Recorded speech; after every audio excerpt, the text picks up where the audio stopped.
राधा वल्लभ श्री हरि वंश सत्प्रेम सिंधु मकरंद रसोगधारा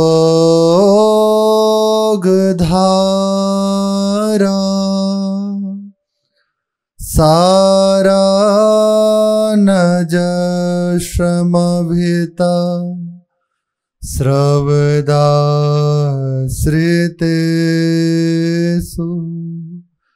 श्री राधिके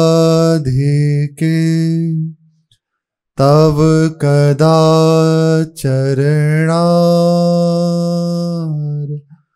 विंदम गोविंद जीवन धनम शिरसा वहामि गोविंद जीवन धनम शिरसा वहामि। नमः श्री हरिवंशाय कृपा व्यक्ति मुपेयुषु प्रादुर्भूतो यदा सेन्दो राधारस सुधानिधि प्रादुर्भूतो यदा सेन्दो राधारस सुधानिधि। श्री राधा वल्लभ लाल की जय। महाप्रभु श्री हरिवंश चंद्रजू महाराज की जय। प्रसंग चल रहा है, श्रीमन महाप्रभु जी पालने में पड़े हुए हैं और श्री नरसिंहाश्रम स्वामी जी समीप में विराजमान होकर महारस से युक्त श्रीमद् राधा रस सुधा निधि जी का गायन बाल स्वरूप 6 महीने की श्री महाप्रभु जी पालने में पड़े हुए कर रहे हैं और श्री नरसिंहाश्रम स्वामी जी भोजपत्र पर उन्हें संकलित कर रहे हैं, उनका लेखन कर रहे हैं। संपूर्ण सुधा निधि जी 270 श्लोक उनका गायन किया और फिर महाप्रभु जी शांत हो गए। तो ऐसे जब चर्चा चल रही हो तो सहसा दृष्टि जाती है कि पूर्ण हो गई क्या, तो ऐसा विनय पूर्ण दृष्टि गई। तो महाप्रभु जी ने कहा, जो श्री राधा सुधा निधि जी इसका हमने गायन किया है, इसी का आप सतत चिंतन करें, मनन करें, इसी का पाठ करें। इसी के प्रभाव से आप नित्य विहार में प्रवेश कर जाएंगे, सहचरी भाव की प्राप्ति कर लेंगे। उन्हें तो प्राप्त हो ही चुका, अपने जनों के लिए कह रहे हैं कि जो श्री राधा सुधा निधि जी का भाव धारण करता है, उसका गायन करता है, तो ये देह जो पांच भौतिक है, इसका भाव गलित होने लगता है। अभी थोड़ा सा कुछ भी हो, चींटी काटे, कुछ भी हो जाए तो लगता है मुझे हो रहा है। अंदर हम कोई और हैं, अभी अनुभव ही नहीं है। ऐसी सोच भी नहीं होती कई बार कि मैं कुछ और हूं, ये कुछ और है। ये तो जो सत्संग करते हैं उनके हृदय में निश्चित आ ही गई होगी, अनुभव ना हो पर यह बात आ गई है कि ये शरीर मैं नहीं हूं, ये शरीर पांच भौतिक है, मेरा स्वरूप अलग है जो नित्य है। एक, दूसरा मन बुद्धि चित्त अहंकार और कारण, ये 3 शरीर।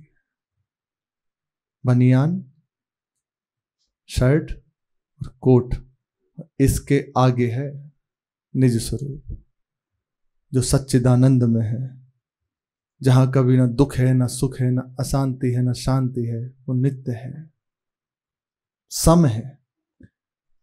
उसे जहां लगा दिया जाए, जो उसमें भाव हो जाता है, अब उसी का भाव हो गया।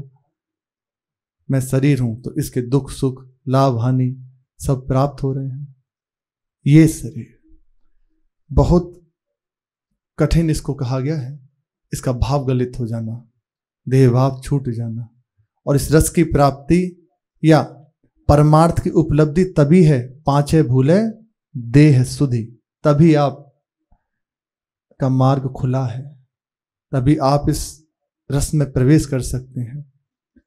सन्यास की भी चरम अवस्था है, शरीर सुधि भूल गए और अपने स्वरूप में स्थित हैं, परमानंद स्वरूप।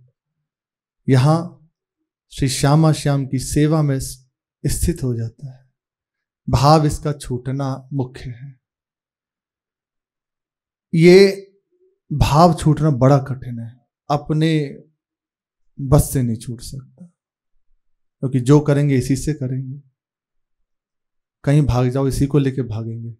योग वासिष्ठ में एक प्रसंग आता है, एक गार्गी जी का। वे स्वरूप स्थित थी, सरस्वती जी उनकी मित्र थी। उन्हें उनकी कृपा से अपने स्वरूप का ज्ञान हो गया। उनका विवाह जिस राजा से हुआ, तो वे राजा तो राजा है, बहुत आशा। एक बार उन्होंने कहा कि अपना भी तो परिचय प्राप्त कर लो। कुछ ऐसा कहा, इससे राजा के हृदय में बात पहुंची और भजन के लिए निकल चुके। प्रसंग बड़ा है, हम बहुत छोटे से कह रहे हैं, बड़ा प्रसंग है। राजा राजपाट त्याग के और जंगल की ओर चला गया। घोर तप में जीवन, वहीं जो मिल जाता उसे पाता, और रात दिन तप में। श्री गार्गी जी ये जानती थी कि ये चले तो गए, शरीर से वैराग्य भी धारण कर लिया, पर अभी मन आसक्त है घर परिवार में। सबसे बड़ा वैराग्य है हृदय से उसकी स्मृति छूट जाए, राग नष्ट हो जाए, पर ऐसा नहीं है। वो जहां बैठते तो स्मरण चलने लगता। भाई ये तो गुरुजनों की कृपा से, संतों की कृपा से ही संभव है, ये तो बहुत दुर्लभ है। अब चिंतन चल रहा है, आप बैठे हो, जहां एकांत हुए वो हावी होने लगा, छूट गई माला, उसी में बह गए। इसको विक्षेप कहते हैं।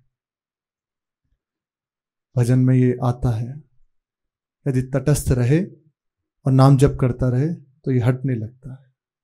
कसाय आदि ये भजन के वादक हैं, ये हटने लगते हैं। पर किसी महापुरुष का आश्रय लेकर, बिना उनकी कृपा के नहीं, अपने बल से नहीं, वो बह जाएगा। 1 दिन 2 दिन 4 दिन कुछ समय तक लड़ेगा, फिर बह जाएगा, क्योंकि अनंत जन्मों का इसे अभ्यास है, बलवान है। तो वही चिंतन, तो बार बार वे किसी ना किसी वेश में बदल कर आती, अपना वेश बदल कर आती गार्गी, और राजा को समझाते कि महाराज अभी तो ये बाकी है, ठीक, इसे भी त्याग देंगे। अभी ये बाकी है, इसे भी त्याग देंगे। एक बार कहा आकर कि आपने वैराग्य तो धारण कर लिया, पर किस बात का वैराग्य है? शरीर तो लिए हुए ही हो। ठीक है, तो हम इस शरीर को ही छोड़ देंगे। तो ऊपर से कूदने लगे, रोक लिया कि आप शरीर त्यागने के बाद प्राप्त क्या कर लोगे? नया शरीर प्राप्त हो जाएगा। आपको क्या अनुभव हुआ? अब राजपाट छोड़कर आए, मिला क्या? अब चुप। फिर अपने स्वरूप में आई। बड़ा प्रसंग है, हम बहुत छोटे से कहें, जो मुख्य बात है। और कहा चलो वापस, जिस वस्तु के लिए आप निकले हो वो ऐसे नहीं होता, करा देंगे। उनका आश्रय लिया, घर में रहते बीतराग महापुरुष हो गए, राजर्षि हो गए। उनके आश्रय से शरीर रहते हुए शरीर भाव छूट गया। श्री जनक जी शरीर रहते हुए शरीर भाव त्यागे हुए हैं, स्वरूप में स्थित हैं। तो ये देह भाव छूटना ऐसे ही नहीं है, बहुत कठिन है। और जो निरंतर लीलाओं का गायन करते हैं, भगवान के चरणों के आश्रित हैं, महापुरुषों का सानिध्य उनको प्राप्त है, सत्संग करते हैं, वे जान नहीं पाते और शरीर राग नष्ट होने लगता है। श्री ठाकुर जी की सेवा में बड़ा सामर्थ्य है। आपको यह भावना नहीं करनी पड़ेगी कि मैं शरीर नहीं हूं, मैं सहचरी हूं, ये करना नहीं पड़ेगा। आप केवल सेवा पर ध्यान दो, प्रधानता सेवा की दे दो। आप देखना सूक्ष्मता से हृदय में शरीर की क्रियाओं से उदासीनता होने लगेगी, अर्थात उनका महत्व खत्म होने लगेगा। जो खान पान ये तो सब होगा ही, पर जो हो रहा है शरीर से, उसमें मुख्य अगर लग गई, बोले अरे छोड़ो, सेवा पहले करनी है। पैर में कष्ट है, छोड़ो, सेवा मुख्य। अब क्या हो रहा है इसमें, आपने विचार किया कहीं? थोड़ा सा यदि कष्ट हो जाए तो उठते नहीं है। देखो संतों को कितना कितना कष्ट, पर बैठे हैं। सेवा में सामर्थ्य है। प्रभु खींच लेते हैं उसके चित्त को अपने सेवक के। उसे मेहनत नहीं करनी पड़ती, बुद्धि लड़ानी नहीं पड़ती, विचार करना नहीं पड़ता। बिना प्रयास के उसके हृदय में आने लगता है कि श्यामा श्याम के सिवा मेरा कोई है नहीं। कष्ट आया, हाँ शरीर को आया, अब ये सीख नहीं रहा। अगर आप सेवा में है तो आपके हृदय में निश्चित ये बात आती होगी, कष्ट हुआ, हाँ शरीर को कष्ट हुआ है, कोई बात नहीं, प्रारब्ध है, भोग लो। हो रहे ना शरीर से अलग, सूक्ष्म रूप से शरीर से अलग हो रहा है। कैसी भी परिस्थिति हो, बारिश है, ठंडी है, गर्मी है, सेवा नहीं छोड़ेंगे। दर्शन करने जाते हैं, दर्शन नहीं छोड़ेंगे, हट रहा है। ये है संग का प्रताप। जो अत्यंत कठिन है वो सहज में होने लगता है, अत्यंत सरलता से। और भी विशेष भाव, और यदि आपको इसमें बहुत तीव्रता प्राप्त करनी है तो निरंतर जो सुधा निधि जी का गायन करते हैं, इसके भाव को धारण करते हैं, तो देह भाव गलित हो जाता है। थे बचन मिथुन मुख निसरत, सुनि सुनि देह दशा किन भूला हो। जो इन लीलाओं का गायन करते हैं उनका शरीर भाव नष्ट हो जाता है। श्यामा श्याम के रिझाने का प्रेम भाव, सहचरी भाव उनके हृदय में प्रकट हो जाता है। शरीर भाव को गलित करके सहचरी भाव को ये हृदय में प्रकट कर देगा। ये श्रीमद् सुधा निधि जी की फलस्तुति समझिए, इसके गायन की, श्रवण की, चिंतन की। जो श्री राधा सुधा निधि जी हैं, अद्भुत रस में ये वाणी, आपके हृदय में इसके गायन के प्रभाव से श्री लाडली जी के चरणार विंद का कैंकर्य जो अत्यंत दुर्लभ है वो स्फुरित होने लगेगा, प्रकट हो जाएगा। महाप्रभु इसी को देने के लिए आए हैं, करुणा करके गुप्त रीति आचरण प्रकट सब जग दिए। आप कृपा करके यही दुर्लभ रस देने के लिए प्रकट हुए हैं। सहज में उसके हृदय में श्री श्यामा श्याम के चरणों की रति प्रकट हो जाएगी। अपराध शून्य होकर यदि किया जाए, ये और तो सब चल जाता है, पर वैष्णव अपराध, दोष दर्शन, इससे बच जाए। क्योंकि धाम में एक यही है तो सब कुछ करते हुए सब पे पर्दा कर देता है। दैन्य होकर निरंतर यदि गायन किया जाए नाम का, वाणियों का, तो बहुत जल्दी हृदय में कृपा का अनुभव होने लगता है। श्री वृंदावन धाम का वास या उसका आश्रय दृढ़ता पूर्वक, श्री वृंदावन धाम की रच का सेवन 2, श्री वृंदावन धाम के रसिकों का संग प्रकट में या एकांत में, उनकी आज्ञा का पालन उनका सानिध्य ही है, हर समय उनकी आज्ञा में है, उनके अनुसार अपना जीवन बनाए हैं तो उनका संग ही कर रहे हैं। रसिकन संग करो दिन रात, रात दिन रसिकों का संग, उनकी आज्ञा का पालन, एक भी क्षण हमारा उनके बिना आज्ञा के नहीं जाएगा। धाम का वास या आश्रय, वृंदावन धाम की रज का सेवन, जिसके शरीर में श्रीधाम वृंदावन की रज लगी है, महापुरुषों के वचन है, महाराज जी से सुना है, वे लिख ले, इसी पांच भौतिक देह को श्री लालजू महाराज आलिंगन करेंगे। निश्चित अटल बात है, ये ध्रुव सत्य बात है। जिसके शरीर में रज लगी हुई है श्रीधाम वृंदावन की, इसी पांच भौतिक शरीर को लालजू महाराज आलिंगन करेंगे, क्योंकि प्रियाजू की चरण रज है हृदय में लगी हुई। इस रज के कण कण में राधा नाम बसा हुआ है और राधा नाम के अत्यंत प्रेमी हैं, स्वयं इस रज में लौटते हैं। प्रिया चरण रज जानी के, लुठत रसिक सिरमो। अत्यंत दुर्लभ सहचरी पद उसे प्राप्त हो जाएगा। इसी जीवन में, इसी शरीर में वे देखेगा इन्हीं नेत्रों से श्री श्यामा श्याम को, जिसके जीवन में ये बातें हैं। धाम का वास या उसका आश्रय, वृंदावन धाम की रज, रसिकों का संग, आज्ञा का पालन, मुख्य रसिकों का संग जैसे प्रकट में हो रहा है, उसमें प्रधानता उनकी आज्ञा का पालन रखे और हृदय में चाव रखे कि मुझे ज्यादा से ज्यादा उनकी आज्ञा पालन का अवसर मिले, उनका सानिध्य मिले।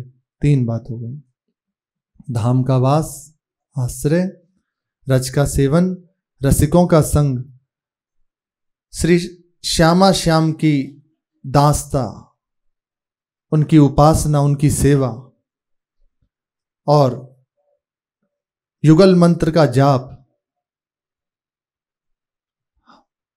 युगल मंत्र ही है उसका जाप, राधा नाम युगल है, राधा वल्लभ नाम युगल मंत्र है और जो मंत्र है वे भी युगल है, महाराज जी ने बताया है।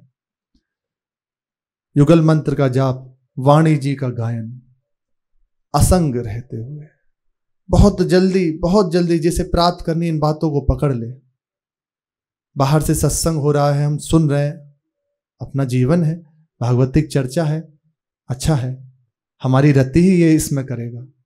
ये साधन जितना भी है, चर्चा आदि, हमारी रति ही हमारी उपासना में करेगा। पर हमारे हृदय की बात मुख्य है, हम जहां अलग होंगे तो इसी में स्थित हो जाएंगे। मंत्र, वाणी जी, सेवा, रसिकों का संग, रज, धाम का वास, आश्रय, बस इसी से बहुत जल्दी कृपा का अनुभव हो जाएगा। कुछ पूछने की जरूरत नहीं है, कुछ जानने की जरूरत नहीं है, कुछ समझने की जरूरत नहीं है, ये खुली बात है। इसी को कहते हैं सांगोपांग उपासना। जिसकी सांगोपांग उपासना होती है उसे सिद्धि में देर नहीं लगती। जिसकी उपासना में छिद्र रहता है, कुछ तो उसकी उपासना में सिद्धि होने में बहुत समय लगेगा। जहां उपासना सांगोपांग हुई, मंत्र, कंत, पंथ, ग्रंथ, संत, हो गई एक उपासना, हो जाएगी सिद्धि बहुत जल्दी। इन बातों को पकड़ ले। धाम का वास, आश्रय, रज का सेवन, निष्ठापूर्वक, चाहे जैसी परिस्थिति हो। श्री वृंदावन धाम के रसिकों का सानिध्य है, प्रकट अप्रकट, उनका स्मरण भी उनका सानिध्य है, उनकी चर्चा सुनना उनका सानिध्य है, एकांत में उनका चिंतन कर रहे हैं, उनका सानिध्य हो रहा है। आप भजन कर रहे हैं और चिंतन कर रहे हैं धाम के रसिकों का, तो उनका संग प्राप्त आपको हो रहा है, वैसे ही लाभ मिल रहा है। वाणी जी का गायन, श्रवण, मंत्र का जप, श्री ठाकुर जी की उपासना, उनकी श्रीअंग की सेवा, बहुत जल्दी कृपा का अनुभव हो जाएगा, उपासना सिद्ध हो जाएगी।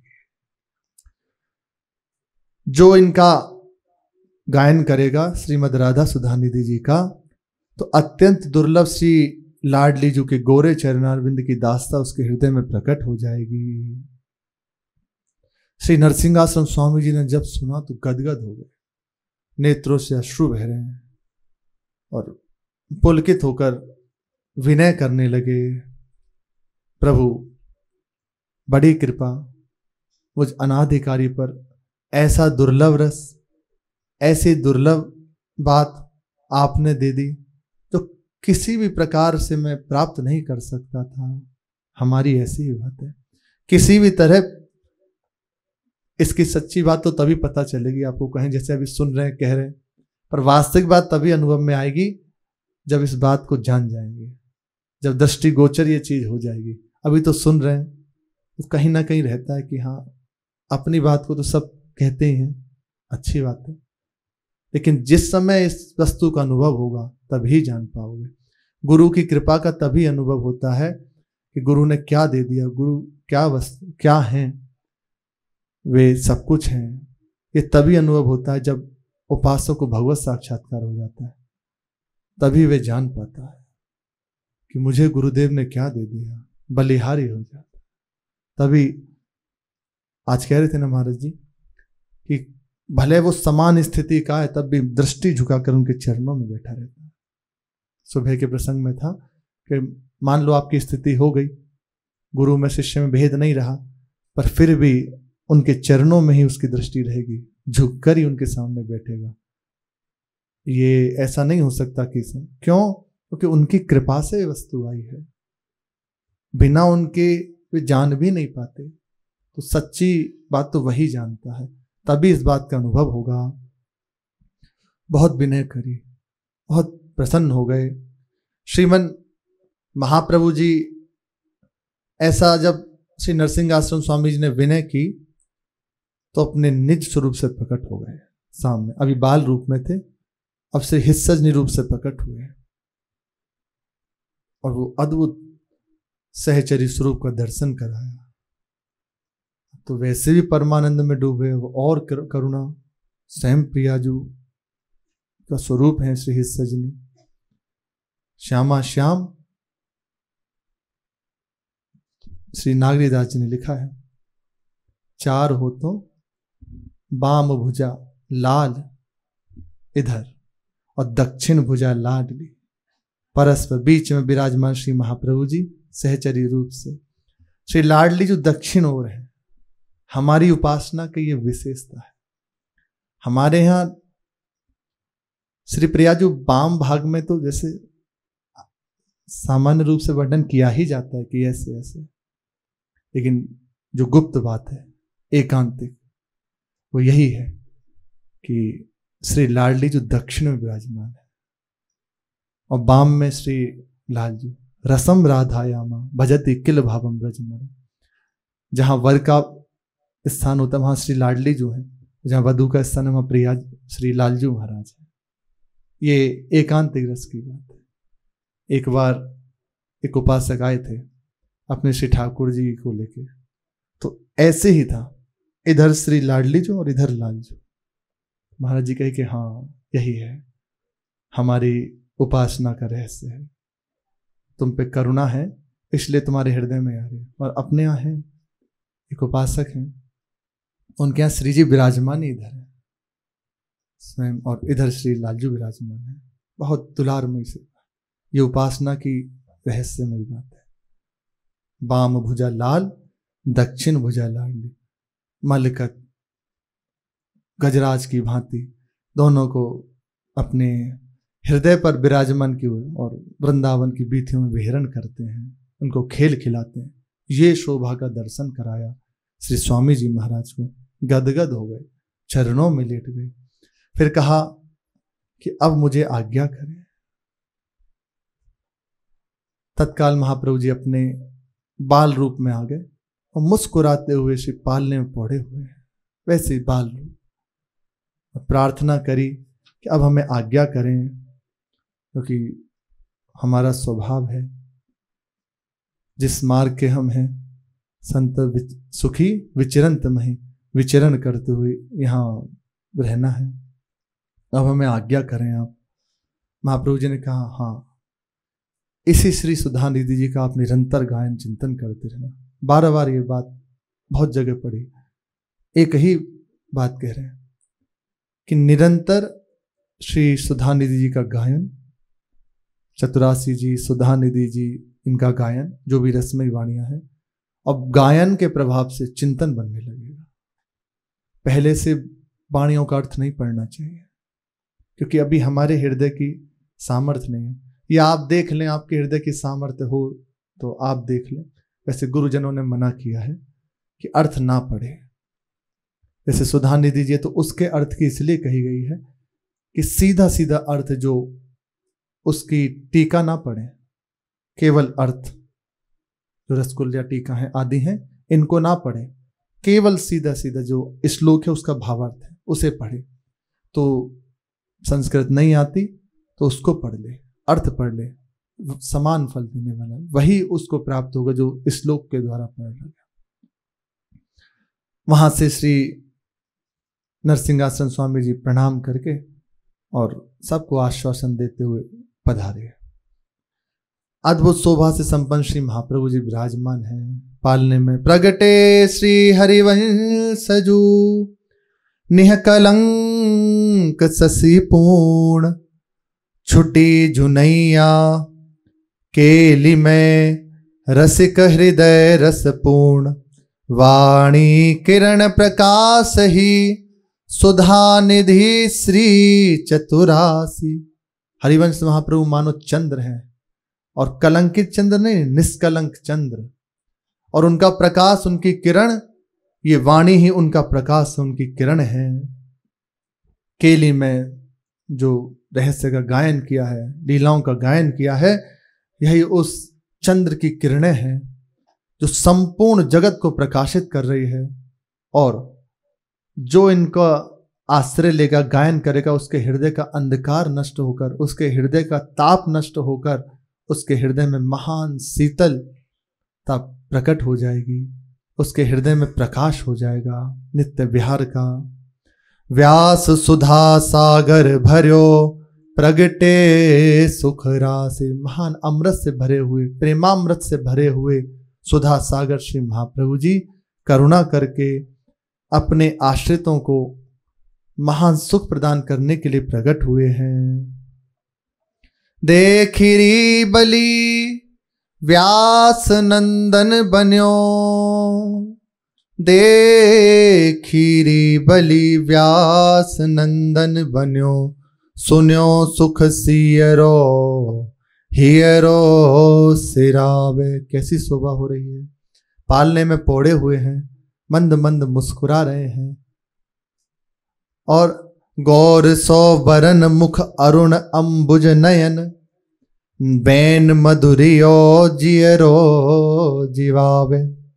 गौर वर्ण है, श्री प्रिया जो की अंक कांति लिए हुए हैं, नेत्र अरुण हो रहे हैं, प्रेम में छके हुए, मानो आसव का पान किए हुए हो। प्रेम रसासव का तो पान किए हैं ना। अरुण नेत्र हैं और मधुर बैन। श्री महाप्रभु जी राधा नाम ही बोलते हैं और बोलते ही नहीं। राधा राधा तोतली वाला में राधा राधा, बस उसके श्रवण से चारों ओर आनंद छा रहा है। जो भी श्रवण करता है उसका हृदय परमानंद से युक्त हो जाता है, अत्यंत प्रसन्न हो रहे हैं। पाग रंग मगी जगमगी कलंगी थिरकी, केस कुंचित चिलक तिलक रोरी। रंगमंगी पाग धारण किए हुए हैं, कलंगी है, कुंचित केस हैं घुंघराले, और मस्तक पर रोली धारण किए हुए हैं। बंक भ्रकुटी जुटी छुटी गुंथित अलक, चपल कुंडल झलक चित्त चोरी। छोटे छोटे से गंडूस हैं, उन पर कुंडल चमचमा रहे हैं। दिपत नासा सधर अधर दस नावली, मधुर मुस्कान ठहरान मोती। रहत राच्यो सुधा सिंधु मधु माधुरी, क्यों न नाचे बदन चंद गोती। सुंदर नासिका में बेसर धारण है, मुक्तावली धारण है, हारावली धारण है, सुंदर मुस्कान है। मुस्कान जुनही आसी कि तन मन हो बे बेहाला, जो देखे भर नजर आली। मुस्कुरा देते हैं तो कुलकाएं मात हो जाए, जो देख ले उनका चित्त वित्त चुरा लेते हैं। एक बार जिनकी दृष्टि पड़ी महाप्रभु जी के रूप पर, संपूर्ण चित्त उसका लुट गया। उनकी शोभा को देख देख के कोई उनकी समीपता छोड़ना नहीं चाहता, पास में किसी न किसी बहाने से बैठे रहते हैं, उनसे बात करते हैं, उन्हें खिलाते रहते हैं। सुधा सिंधु मानो इकठौर हो गया है, ऐसी शोभा हो रही है। झीनो बसन केसरी पीन अनसन करी, रेख चंदन फूल माल पहिरे, देखी प्रतिबिंब दुति और उजागर ज्यों, सुभग सागर उमगी लेत लहरे। झीना वसन केसरी रंग का धारण किए हुए हैं, पीन अंश विशाल बाहु है, चंदन की रेखा धारण है, और ऐसी शोभा है कि मानो चंद्र ही मूर्तिमान हो, पर वे चंद्र कलंकित है, पर ये चंद्र निष्कलंक है। सुभग सागर उमगी लेत हिलोरे, मानो परमानंद सागर हिलोरे ले रहा है। फवे मोतिन जबे बाहु दुहु करन मन, हरन चूरन चुनी चुरनी सोहे, खीन कटी किंकनी कोर कंचन कनी, झीन धोती चीन मुरनी सोहे। मोतिनों के हाथों में कड़े धारण किए हुए हैं, कंचन के, सुंदर सुंदर उन पे काम है। खीन किंकिनी कृष्ण कटी है, कंचन की मूर्ति मन। बार बार कई जगह अलग अलग उपमा है, रसिकों का हृदय अब क्या दें, तो बार बार कोई कहीं चंद्र की उपमा, कहीं कंचन की उपमा, अलग अलग जगह अलग अलग उपमा दे रहे हैं। और सुंदर धोती धारण किए हुए हैं। बाजत नूपुर चरण धरत भू पर लसत, हसत आवत बरस गांठ किए, बैठ गावत कृष्णदास की कुटी में, परन पंचम सरस सुरनि लिए। चरणों में नूपुर हैं, बज रहे हैं, और उनकी रुंझुन से प्रसन्न हो रहे हैं। कृष्णदास जी अपनी कुटी में बैठकर इस शोभा का दर्शन कर रहे हैं। महाप्रभु के आश्रित एक रसिक महापुरुष हुए, वे शोभा को देख रहे हैं। हरिवंश नाम का रटन करते हुए उनके सामने रूप प्रकाशित हुआ। ऐसी शोभा से पालने में पड़े हुए हैं। अब श्रीमन महाप्रभु जी यहाँ से श्री देववन के लिए प्रस्थान करेंगे। इसकी चर्चा आगे। श्री राधा वल्लभ लाल की जय।